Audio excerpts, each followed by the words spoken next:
ಬಾಗಲಕೋಟೆಯಲ್ಲಿ ನಿನ್ನೆ ಮೊನ್ನೆ ಪ್ರಚಾರ ಮಾಡಿದೆ. ಇವತ್ತು ದಾವಣಗೆರೆ ಬಂದಿದ್ದೀನಿ. ಇವತ್ತು ನಾಳೆ 2 ದಿನ ದಾವಣಗೆರೆಯಲ್ಲಿ ಪ್ರಚಾರ ಮಾಡ್ತೀನಿ.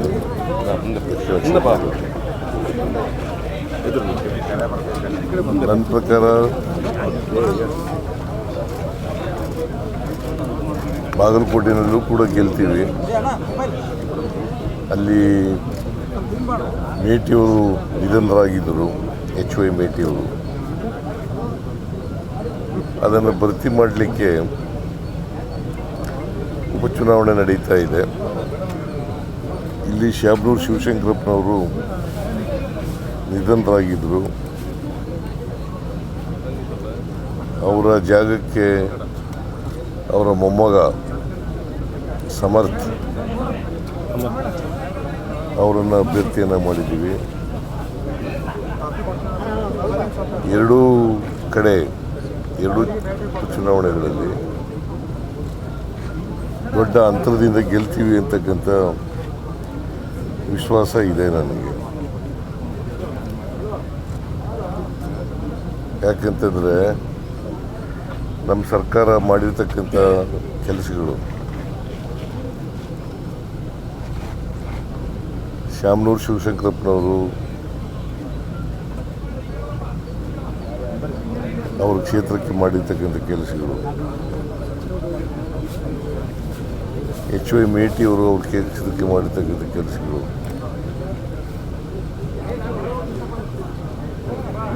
ಅವೆಲ್ಲವೂ ಕೂಡ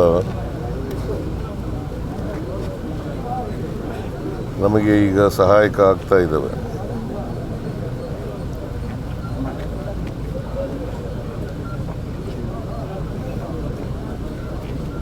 ಆಮೇಲೆ ನಮ್ಮ ಗ್ಯಾರಂಟಿ ಯೋಜನೆಗಳು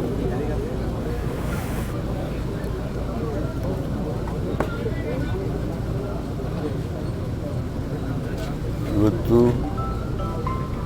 ನಮ್ಮ ಸಹಾಯಕ್ಕೆ ಬರ್ತಾ ಇದ್ದಾವೆ. BJPಯವರು ಗ್ಯಾರಂಟಿ ಯೋಜನೆಗಳನ್ನು ವಿರೋಧ ಮಾಡ್ತಾ ಇದ್ದರು.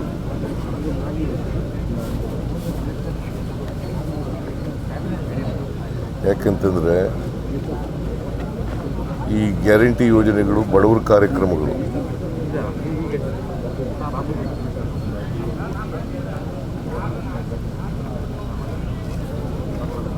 ಬಡವರ ಕಾರ್ಯಕ್ರಮಗಳನ್ನು ಯಾವಾಗಲೂ ವಿರೋಧ ಮಾಡ್ತಾರೆ ಅವರು.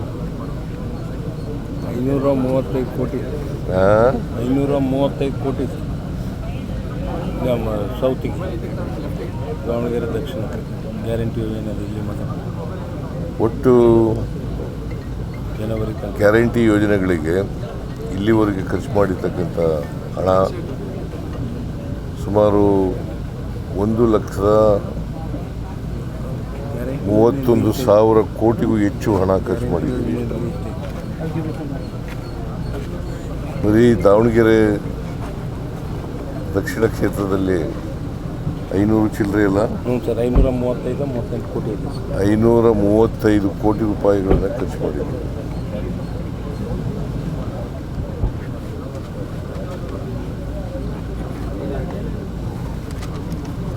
ಆರ್ಥಿಕ ತತ್ವಗಳಲ್ಲಿ 2 ಥರ ಇದೆ. ಒಂದು ಟ್ರಿಕಲ್ ಡೌನ್ ಆರ್ಥಿಕ theory,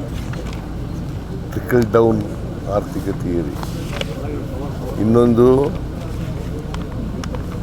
universal basic income theory.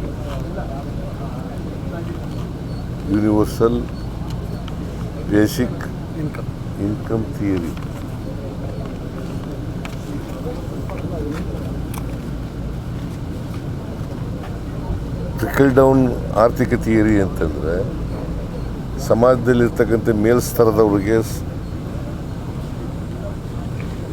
ಉಪಯೋಗ ಆಗಲಿ ಅಂತ ಮಾಡ್ತಕ್ಕಂಥದ್ದು. ಯೂನಿವರ್ಸಲ್ ಬೇಸಿಕ್ ಇನ್ಕಮ್ ಅಂತಂದರೆ ತಳ ಸಮುದಾಯದ ಜನರಿಗೆ ಮಾಡ್ತಕ್ಕಂಥ ಕಾರ್ಯಕ್ರಮಗಳು, ಆರ್ಥಿಕ ಕಾರ್ಯಕ್ರಮಗಳು. ನಾವು ನಂಬಿಕೆ ಇಟ್ಕೊಂಡಿರ್ತಕ್ಕಂಥದ್ದು ಬೇಸಿಕ್ ಯೂನಿವರ್ಸಲ್ ಬೇಸಿಕ್ ಇನ್ಕಮ್ ಆರ್ಥಿಕತೆ ಏರಿನಲ್ಲಿ ನಂಬಿಕೆ ಇಟ್ಕೊಂಡಿರ್ತಕ್ಕಂಥದ್ದು. ಯಾಕಂತಂದರೆ ಬಸವಣ್ಣವರು, ಬಾಬಾ ಸಾಹೇಬ್ ಅಂಬೇಡ್ಕರ್ ಅವರು, ಗಾಂಧೀಜಿಯವರು ಅವರೆಲ್ಲರೂ ಕೂಡ ಕಟ್ಟ ಕಡೆಯ ಮನುಷ್ಯನ ಕಣ್ಣೀರನ್ನು ಒರೆಸ್ತಕ್ಕಂಥದ್ದು ಇದೆಯಲ್ಲ, ಅದು ಭಾಳ ಮುಖ್ಯ.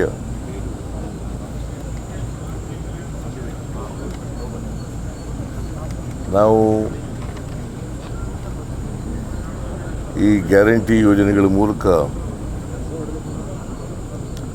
ಸಮಾಜದಲ್ಲಿರ್ತಕ್ಕಂಥ ಎಲ್ಲ ಬಡವರು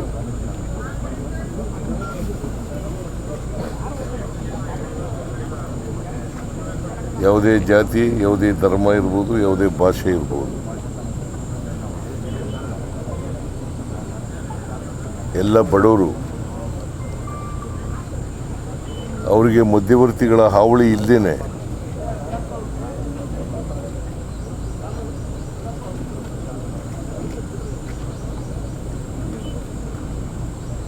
ನೇರವಾಗಿ ಅವರ ಖಾತೆಗಳಿಗೆ ಹಣ ಕೊಡ್ತಕ್ಕಂಥ ಕೆಲಸವನ್ನು ಮಾಡ್ತಾ ಇದ್ದೀವಿ. ನೇರವಾಗಿ ಅವ್ರ ಖಾತೆಗಳಿಗೆ ಹಣ ಕೊಡ್ತಕ್ಕಂಥದ್ದು. BJP-ಯವರು ಹೇಳ್ತಾರಲ್ಲ, ಗ್ಯಾರಂಟಿ ಯೋಜನೆಗಳಲ್ಲಿ ಭ್ರಷ್ಟಾಚಾರ ನಡೀತದೆ ಅಂತ ಹೇಳಿ. ಭ್ರಷ್ಟಾಚಾರ ಹೆಂಗೆ ನಡೀಲಿಕ್ಕೆ ಸಾಧ್ಯ? ನೇರವಾಗಿ ಅವ್ರ ಅಕೌಂಟಿಗೆ ದುಡ್ಡು ಹಾಕ್ತಾ ಇದ್ದೀವಲ್ಲ. ಆಮೇಲೆ ಅವರು ಇನ್ನೊಂದು ಆರೋಪ ಮಾಡ್ತಾರೆ, ಏನಪ್ಪ ಅಂತಂದರೆ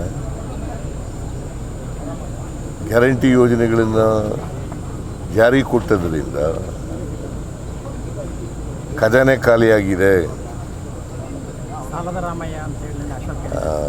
ಹೇಳ್ತೀನಿ,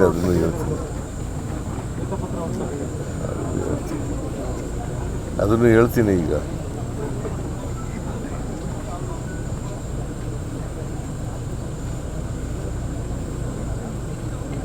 ನಾವು ಸಾಲ ಮಾಡಿದ್ದು ಮುಂದಿನ ವರ್ಷಕ್ಕೆ, ಮುಂದಿನ 27 ಮಾರ್ಚ್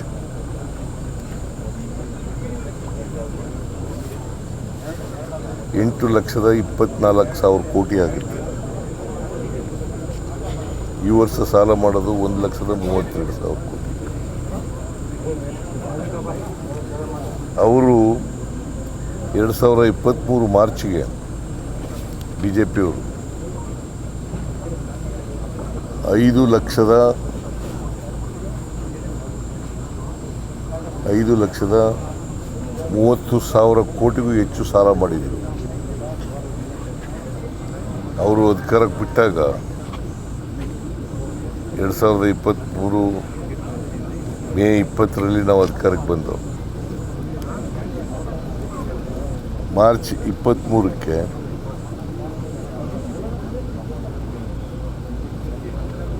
ಮಾರ್ಚ್ 23, 2023 ನಾವು ಮೇ 20ರಲ್ಲಿ ಬಂದದ್ದು ಅಧಿಕಾರ. ಮಾರ್ಚ್ ಕೊನೆಯಲ್ಲಿ ಅವ್ರು ಮಾಡಿದ್ದು ಸಾಲ ಎಷ್ಟು? 5,30,000 ಕೋಟಿ. ನಾವೆಷ್ಟು ಮಾಡಿದ್ದೀವಿ 4 ವರ್ಷದಲ್ಲಿ? 2,56,000 ಕೋಟಿ. ಸಾಲ ಅವ್ರು ಜಾಸ್ತಿ ಮಾಡಿದ್ರು, ನಾವು ಮಾಡಿದ್ದು. ಇದು ಒಂದು ಕರ್ನಾಟಕದ್ದು ಕತೆ. ನರೇಂದ್ರ ಮೋದಿಯವರು 12 ವರ್ಷ ಆಯಿತು ಪ್ರಧಾನಮಂತ್ರಿಗಳಾಗಿ. 12 ವರ್ಷ ಆಯಿತು. ಅವರು ಅಧಿಕಾರಕ್ಕೆ ಬಂದಾಗ 53,11,000 ಕೋಟಿ ಸಾಲ ಇತ್ತು. ಬರ್ಕೊಳ್ಳಿ ಕರೆಕ್ಟಾಗಿ, 53,11,000 ಕೋಟಿ ಸಾಲ ಇತ್ತು.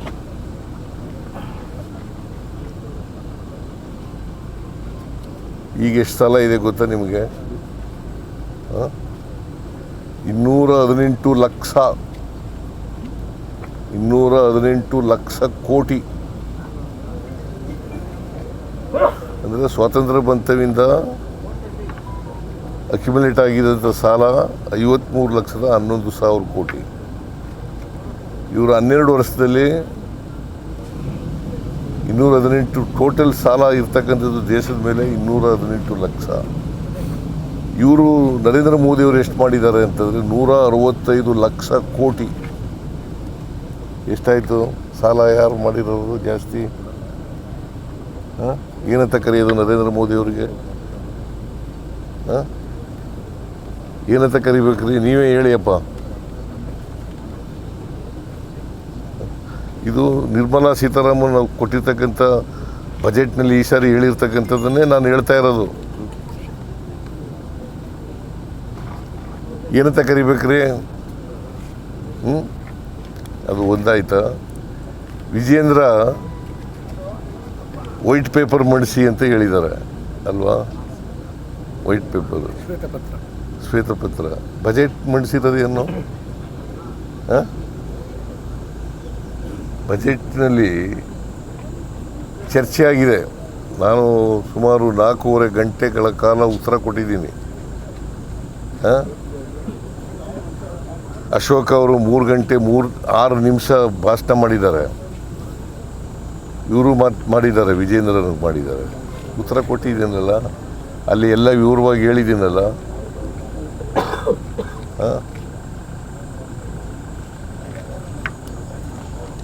ಬಜೆಟನ್ನು ಈಗ GDP ಗ್ರಾಸ್ ಡೊಮೆಸ್ಟಿಕ್ ಪ್ರಾಡಕ್ಟ್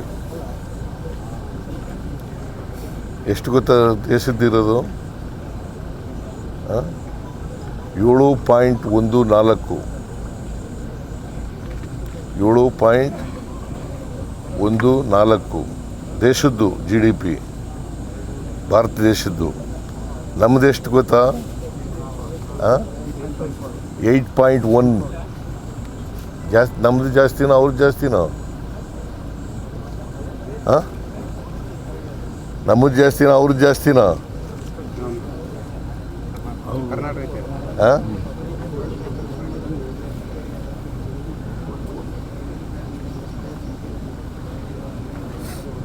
ನಾವು ಈ ವರ್ಷ ಎಷ್ಟು ಬಜೆಟ್ ಮಂಡಿಸಿದ್ದೀವಿ?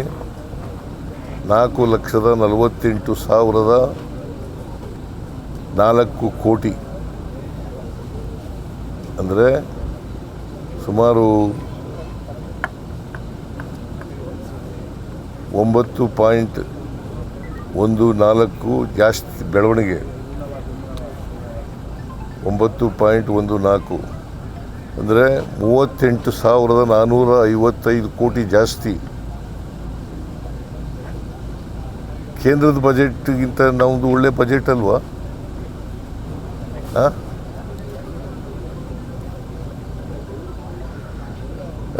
ಅಲ್ಲ ಕೇಂದ್ರದ ಬಜೆಟ್ ಇದೆಯಲ್ಲ, ಅದಕ್ಕಿಂತ ಕರ್ನಾಟಕದ ಬಜೆಟ್ಟು ಉತ್ತಮ.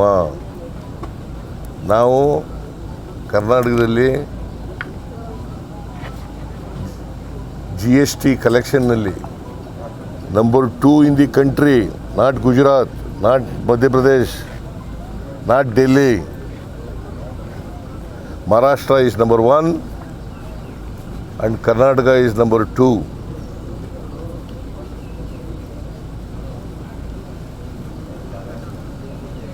ಆಮೇಲೆ ದೇಶದಲ್ಲಿ ಇನ್ವೆಸ್ಟ್ಮೆಂಟು ಕರ್ನಾಟಕಕ್ಕೆ ಬರ್ತಾ ಇರ್ತಕ್ಕಂಥದ್ದು. We are number 2 in the country. ಇನ್ವೆಸ್ಟ್ಮೆಂಟ್ನಲ್ಲಿ ವಿ ಆರ್ ನಂಬರ್ 2, GSTನಲ್ಲಿ ನಂಬರ್ 2. ಮತ್ತು ಹೆಂಗೆ ಕರ್ನಾಟಕದ ಆರ್ಥಿಕ ಪರಿಸ್ಥಿತಿ ಚೆನ್ನಾಗಿಲ್ಲ ಅಂತ ಹೆಂಗೆ ಹೇಳ್ತಾರೆ ಬಾಯಿನಿಂದ? ರಾಜಕೀಯವಾಗಿ ಮಾತಾಡೋದು ಅಷ್ಟೇ.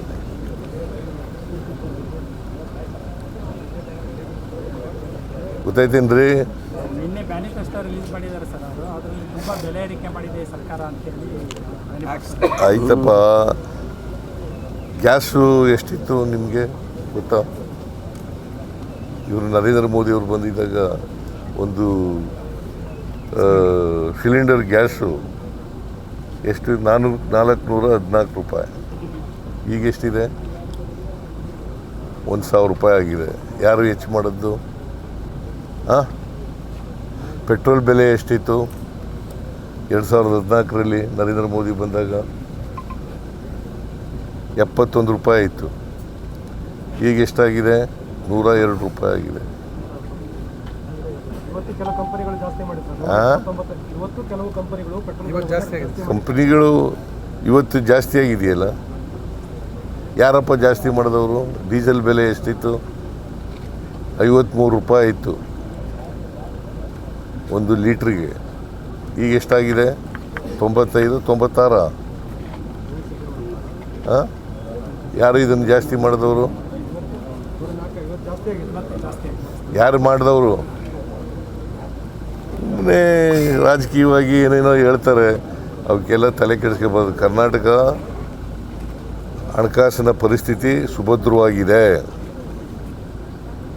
ಬಿ ಜೆ ಪಿಯವರು ಹೇಳೋದು ಭಾಳ ಸುಳ್ಳು. ಅವ್ರ ತಟ್ಟೆಯಲ್ಲಿ ಯಜ್ಞ ಬಿದ್ದಿದೆ. ದೊಣ ಹುಡ್ಕಕ್ಕೆ ಹಾಂ, ದೊಣ ಹುಡ್ಕಕ್ಕೆ ಬರ್ತಾರೆ. ಹಾಂ, ನೊಣ ಹುಡ್ಕಕ್ಕೆ ಬರ್ತಾರೆ. ಸ್ಟ್ಯಾಂಪ್ ಡ್ಯೂಟಿ ಅವರು ಉಲ್ಲೇಖ ಮಾಡ್ತಾರೆ. ಸ್ಟ್ಯಾಂಪ್ ಡ್ಯೂಟಿ ಇಷ್ಟೆಲ್ಲ ನಾವು ಜಾಸ್ತಿ ಮಾಡಿದ್ರು ಕೂಡ ಪಕ್ಕದ ರಾಜ್ಯಗಳಿಗಿಂತ ಕಡಿಮೆ ಇದೆ ನಮ್ಮದು. ಪೆಟ್ರೋಲ್ ಬೆಲೆ ಇರ್ಬೋದು, ಡೀಸೆಲ್ ಬೆಲೆ ಇರ್ಬೋದು, ಪಕ್ಕದ ಮಹಾರಾಷ್ಟ್ರಕ್ಕಿಂತ, ತಮಿಳ್ನಾಡಿಗಿಂತ, ಕೇರಳಕ್ಕಿಂತ, ಆಂಧ್ರ ಪ್ರದೇಶಕ್ಕಿಂತ ಕಡಿಮೆ ಇದೆ ನಾವು.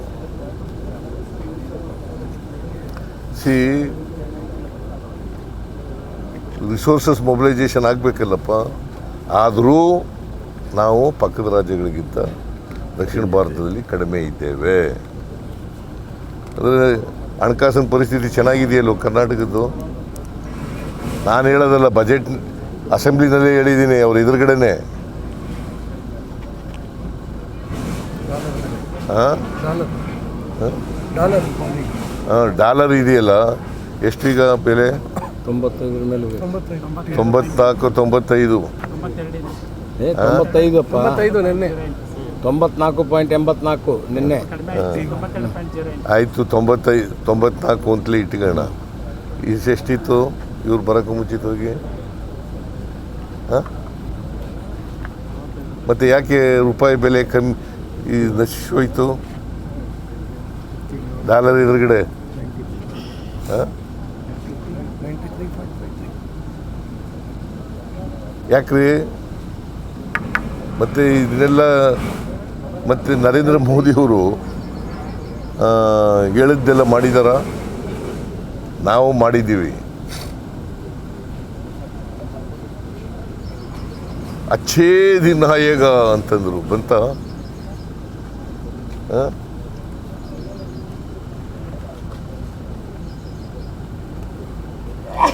15 ಲಕ್ಷ ಕೊಟ್ಬಿಡ್ತೀನಿ ಅಂತಂದರು. ಕೊಟ್ರ? ಒಂದೊಂದು ಕುಟುಂಬಗಳಿಗೆ 15 ಲಕ್ಷ ಕೊಡ್ತೀವಿ ಕೊಟ್ರ? ರೈತರ ಆದಾಯ ದುಪ್ಪಟ್ಟು ಮಾಡ್ತೀವಿ ಅಂತಂದ್ರು, ಮಾಡಿದ್ರ? 2 ಕೋಟಿ ಉದ್ಯೋಗ ಕೊಡ್ತೀವಿ ಪ್ರತಿ ವರ್ಷ ಅಂತಂದ್ರು, ಕೊಟ್ರ?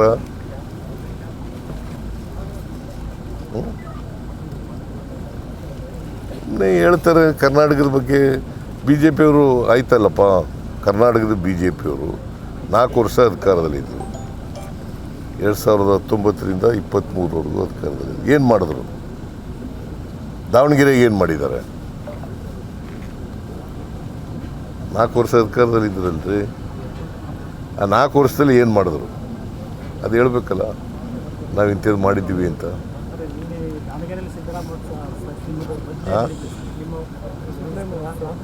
ದಾವಣಗೆರೆಯಲ್ಲಿ ಉತ್ಸವ ನಡೀತು ಸರ್. ಸಿದ್ದರಾಮೋತ್ಸವ ಅಂತ ಸಿದ್ದರಾಮೋತ್ಸವ ಅಲ್ಲ ಅಂತ ಹೇಳಿದ್ರು ಸರ್. ಆದರೆ ಅದ್ರ ನೆನಪಿಗೆ ನೀವು ಇಡೀ ರಾಷ್ಟ್ರದಲ್ಲೇ ಗುರುತಿಸ್ಕೊಳ್ಳೋಂಥ ಒಂದು ಉತ್ಸವ ಆಗಿತ್ತು. ಅದನ್ನ ನೆನಪಿಗೆ ದಾವಣಗೆರೆಗೆ ನೀವೇನು ಕೊಡಲಿಲ್ಲ ಸರ್. 100 ಕೋಟಿ ಕೊಟ್ಟನ. ಬೇಕಾದಷ್ಟು ಕೊಟ್ಟಿದ್ದೀವಿ ದಾವಣಗೆರೆಗೆ. ಅದಕ್ಕೆ ನಿಮಗೆ ದಾವಣಗೆರೆ ಕೊಟ್ಟಂಥ ಬ್ರೇಕು ನೀವು ದಾವಣಗೆರೆಗೆ ಕೊಟ್ಟಿದ್ದು? ಹಂಗೇನಿಲ್ಲ, ನನಗೆ 75 ವರ್ಷ ತುಂಬಿತ್ತು. 75 ವರ್ಷ ತುಂಬಿದಾಗ 75 ವರ್ಷ ತುಂಬಿತ್ತು ನನಗೆ. ಆಗ ದಾವಣಗೆರೆಯಲ್ಲಿ ಯಾಕೆ ಆಯ್ಕೆ ಮಾಡ್ಕೊಂಡೆ ಅಂತಂದರೆ, ಇದು ಮಧ್ಯದಲ್ಲಿ ಬರ್ತದೆ ದಾವಣಗೆರೆ. ಕರ್ನಾಟಕದ ಮಧ್ಯದಲ್ಲಿ ಬರ್ತದೆ. ಅದಕ್ಕೋಸ್ಕರ ಇಲ್ಲಿ ಆದರೂ ಅಷ್ಟು ಜನ ಇಲ್ಲೂ ಸೇರಿದ್ದಿಲ್ಲ ಸರ್. ಅದಕ್ಕೆ ನೆನಪಿಗಾಗಿ ಏನಾದರೂ ಒಂದು ಕೊಡ್ಬೋದಿತ್ತು. ಕೊಡೋಣ, ಇನ್ನೂ ಕೊಡಿ, ಇನ್ನೂ 2 ವರ್ಷ ಇರ್ತೀವಲ್ಲ. ಈಗಲೂ ಕೊಟ್ಟಿದ್ದೀವಿ, ಇನ್ನೂ ಕೊಡೋಣ. ಈಗ ಇದು ಉಪಚುನಾವಣೆ, ಇದು ಜನರಲ್ ಎಲೆಕ್ಷನ್ ಅಲ್ಲ. ಇನ್ನು ಕೊಡೋಣ, ನಾವು ಅಧಿಕಾರದಲ್ಲಿ ಇದ್ದೀವಲ್ಲ. ಇನ್ನೆರಡು ವರ್ಷ ಕಾಂಗ್ರೆಸ್ ಪಕ್ಷನೇ ಅಧಿಕಾರದಲ್ಲಿ ಇರ್ತದಲ್ಲ. ನಾವು ಉಪಚುನಾವಣೆ ಆಯ್ತಲ್ಲ 3, ಅಲ್ಲೂ ಕೂಡ ಅಪಪ್ರಚಾರ ಮಾಡಿದರು, ಇದನ್ನೇ ಹೇಳಿದರು. 3 ಉಪಚುನಾವಣೆಗಳು ಗೆದ್ದಿದ್ದೀವಿ ನಾವು. ಯಾರ ಮೇಲೆ? ಬಸವರಾಜ ಬೊಮ್ಮಾಯಿ ಅವ್ರ ಮಗ, ಅವ್ರ ಮೇಲೆ ಗೆದ್ದಿದ್ದೀವಿ. ಒಬ್ಬ ಆರ್ಡಿನರಿ ಕಾರ್ಯಕರ್ತನ ಹಾಕಿ ಗೆದ್ದಿದ್ದೀವಿ ಶಿಗ್ಗಾಂವ್ನಲ್ಲಿ. ಅಲ್ಲೇನಪ್ಪ, ಪಠಾಣ್ ಆಯ್ತಾ. ಕುಮಾರಸ್ವಾಮಿ ಮಗ ಗೆದ್ದಿದ್ದ ಜಾಗ ಅದು.